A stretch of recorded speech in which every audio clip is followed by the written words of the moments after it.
അച്ഛന്റെ മറ്റൊരു ബന്ധത്തെ ചോദ്യം ചെയ്തു. യുവതിയുടെ മരണത്തിൽ ദുരൂഹത. ചേർത്തലയിൽ കല്ലറ പൊളിച്ച് പരിശോധന.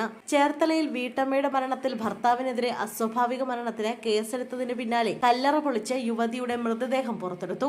ഞായറാഴ്ച സെന്റ് മേരീസ് ഫെറോന പള്ളി സെമിത്തേരിയിൽ സംസ്കരിച്ച ചേർത്തല പണ്ടകശാലപ്പറമ്പിൽ സോണിയുടെ ഭാര്യ സജിയുടെ മൃതദേഹമാണ് പുറത്തെടുത്തത്. ഭർത്താവിന്റെ മർദ്ദനത്തെ തുടർന്നാണ് സജി മരിച്ചതെന്നാണ് ബന്ധുക്കളുടെ ആരോപണം. വണ്ടാനം മെഡിക്കൽ കോളേജിൽ ചികിത്സയിലിരിക്കെ മരണം സംഭവിച്ചതിനാൽ പോസ്റ്റ്മോർട്ടം നടത്തിയിരുന്നില്ല. അച്ഛൻ മർദ്ദിക്കുന്നതിനിടെയാണ് സജി കെട്ടിടത്തിൽ നിന്ന് വീണ് മരിച്ചതെന്ന മകളുടെ മൊഴിയുടെ അടിസ്ഥാനത്തിലാണ് സോണിയെ പോലീസ് കസ്റ്റഡിയിലെടുത്തത്.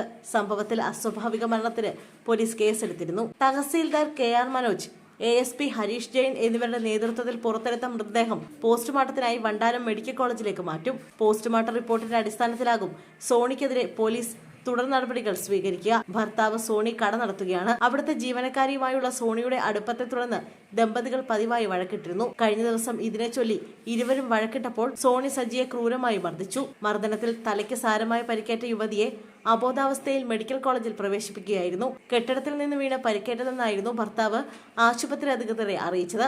എന്നാൽ മകളാണ് അച്ഛനെതിരെ മൊഴി നൽകിയത്. അമ്മയെ കൊലപ്പെടുത്താനാണ് അച്ഛൻ ശ്രമിച്ചതെന്ന് മകൾ ആരോപിച്ചു. ഗുരുതരമായി പരിക്കേറ്റിട്ടും അമ്മയെ ആശുപത്രിയിൽ എത്തിച്ചില്ല. 1.5 മണിക്കൂറോളം അമ്മ രക്തം വാർന്ന് കിടന്നുവെന്നും മകൾ ആരോപിച്ചു.